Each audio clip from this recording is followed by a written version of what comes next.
What's up guys, and welcome back to another episode of the Realistic Summer Career Mode. This is episode number 76. We're starting today's episode off on the back of our win over Napoli with the first leg of our Champions League quarter-final against the informed Foxes. Leicester City going for a top 4 place in third right now, 6 points off the league leaders in the Premier League.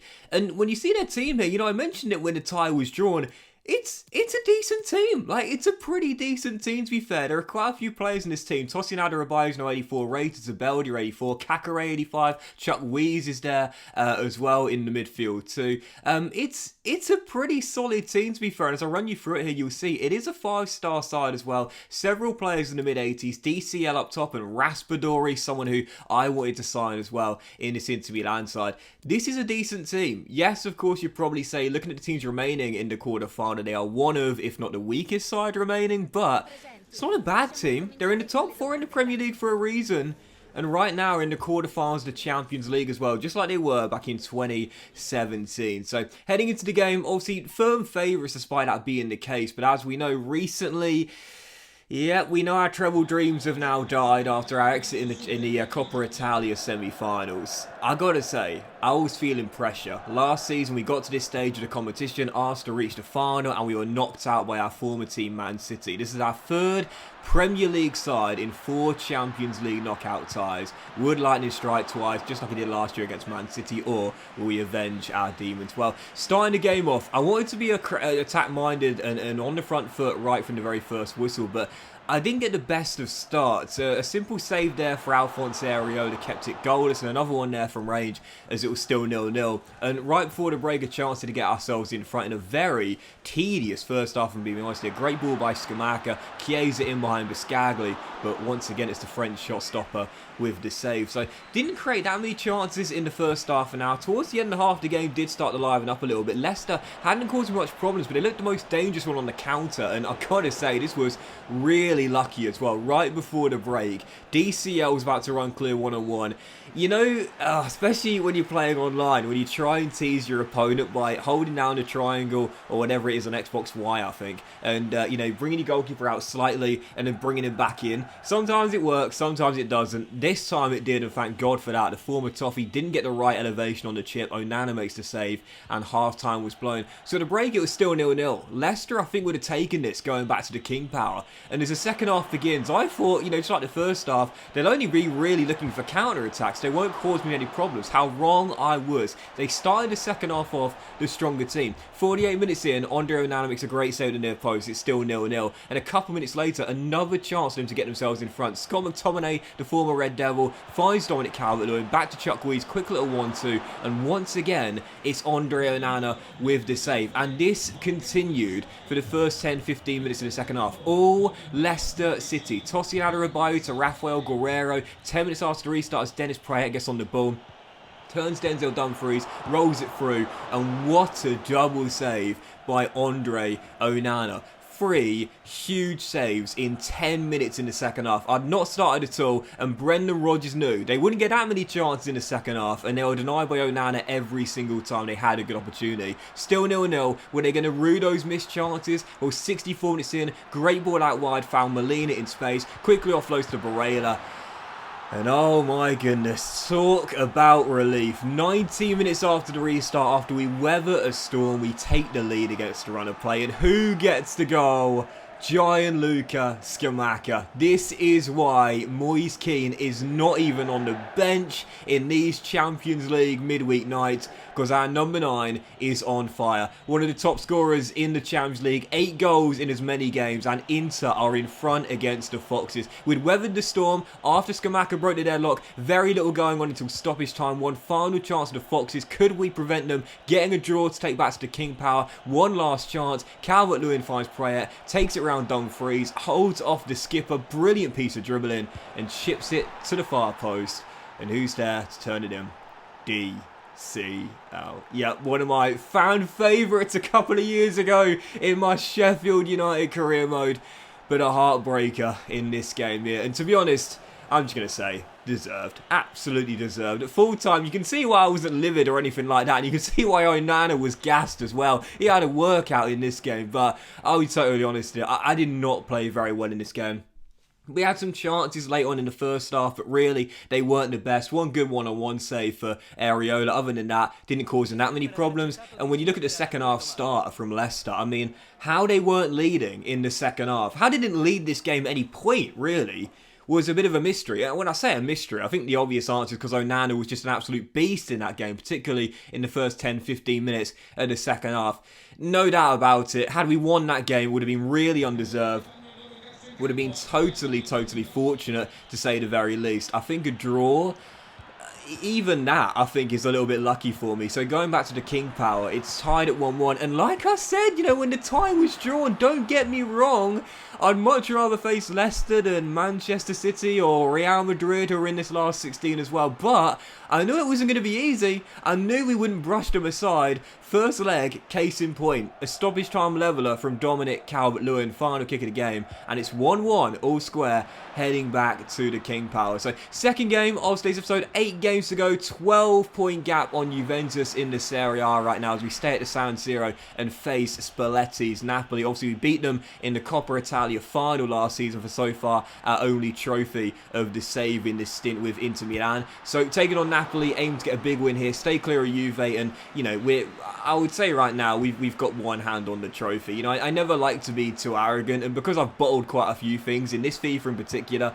I never like to celebrate anything until I know it's done. But all I've got to do really is just avoid an epic collapse, and this title will be mine. Taking on Napoli, we were trailing by a goal, and I was thinking, okay, alright, maybe I should calm myself down a little bit, but we would find out a leveller through Riccardo Santoro, the 19-year-old exciting prospect that we signed from Roma, his first goal for the club. It's not how I thought he'd get it, to be fair. Lovely strike from 18 yards, we'll take it. Santoro's first for Inter Milan. And what's that saying? I haven't said this in a while, but if you're going to score your first goal for your new club, make it a memorable one. That certainly was. Santoro levels it. We're back on level terms. And once we got that goal, momentum totally changed. I'd started the game off not on my best, but as soon as we got that goal there, it was all Inter Milan. We hit the crossbar twice from 2 shots in the space of like 2 in-game minutes. It was still 1-1.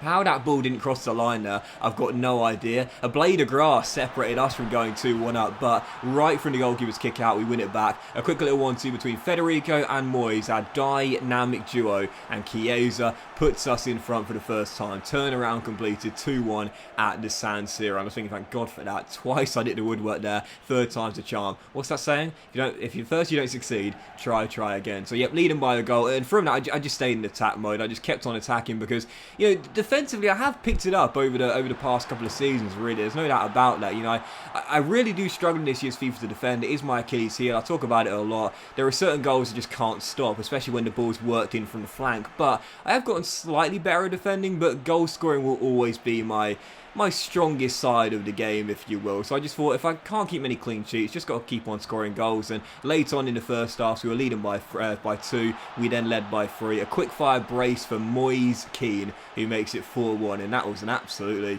sensational little chip. I was talking about chip shots recently, man. They look so cool when they come off. They really do, especially for moments like that. And again, I mentioned in a recent episode, you know, sometimes you guys ask me, you know, why do you do those little step overs and body feints when you're going through one-on-one?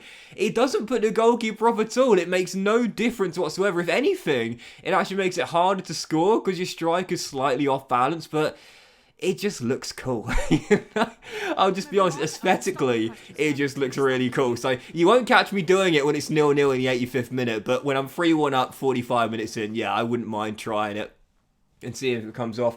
Anyway, 4-1 win against Napoli. We remain 12 points clear of Juve. 7 games to go. No doubt about it now. This title is ours to throw away. So third and final game, and this was it. Second leg, Champions League quarter-final. Leicester City at the King Power. Tremendous job from Brendan Rodgers' side to reach this stage, but we would know this. Despite the first leg poor performance, if we don't get it right here, away in the Midlands, then this is going to be an embarrassing exit in the Champions League. No disrespect, it's a 5-star team, but we are still considered firm favourites. I needed a better start than what we saw in the first leg at the San Siro. and I couldn't have asked for a better start either. Yes, 7 minutes in, Matheus Nunes opens to scoring his first goal in Europe. All the bodies went to Scamacca. Unsurprisingly, 8 goals in the Champions League, and that allows Nunes time to ghost in and make it 1-0. Totally unmarked, timed his run perfectly. We lead by a goal at the King Power. Perfect start, awful in the first leg in the first half. Had to do better here, and we did. So, leading by a goal, but 12 minutes before the break, Leicester showing with all the attacking quality they've got, they can definitely get back on level terms like they did in the first leg. DCL denied there by Onana. It's still 1-0 from the corner. As Leicester surrender it, we're off and out to the races and on the counter-attack. Ricky takes it around his man. It's a brilliantly timed ball to Chiesa. Just about beats Guerrero.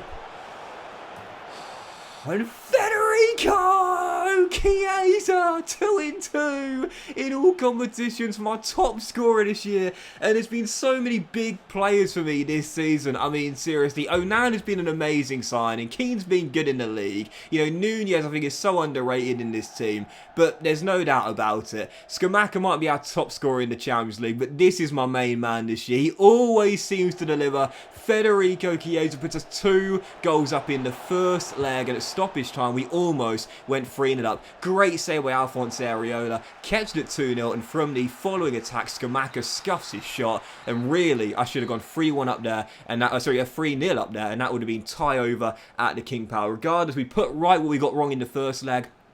Much faster start on it from the very first whistle and being rewarded for our all-out attacking play. 2-0 up at the break and leading by 2 over the course of 2 legs. So at half-time, I made one brief change. I took off Matheus Nunes and I brought on Jorginho for ball retention more than anything else. And in the end, 3 minutes after the restart, directly from kickoff, you know I love those kickoff goals, he got the hockey assist for our third and the killer, the dagger, the goal that puts the Foxes to sleep. Yep, 3 minutes after the restart, it's that man once again, my player of the season, one of the players in the world right now that is 90 plus overall, and he's ours. Federico Chiesa bags a brace, and that would do it. No such problems like in the first leg. I'll be totally honest here. I got away with it in the first leg. I think I was a little bit overconfident. I think I was complacent. I'll hold my hands up. I think I just simply didn't expect the Foxes to put up as much of a fight as they did. I knew it wouldn't be easy, but I still felt as though we could probably get past them reasonably comfortably. But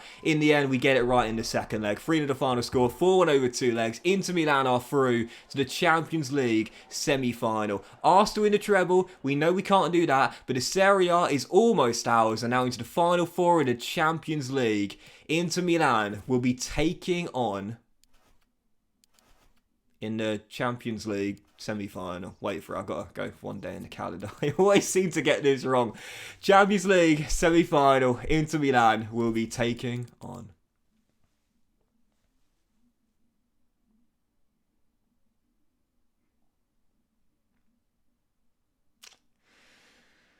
Oh man. Nothing comes easy nowadays in FIFA career mode, does it? Yep, I really wanted Wolfsburg, who dumped out Barca. But it's the one I really didn't want. Manchester City in the semi-final of the Champions League. Last year, dumps out of the quarter-final. Is it going to be deja vu, or this time will we avenge our demons? Well, I'll try. But that went in today's episode of the Realistic Summer Career, guys. Big thank you for watching. Really hope you have enjoyed. If you hadn't, please drop a like. Most of you all have a fantastic day, and I'll see you for next episode very soon, featuring 3 of our final 7 Serie A games with a chance to win the title very soon.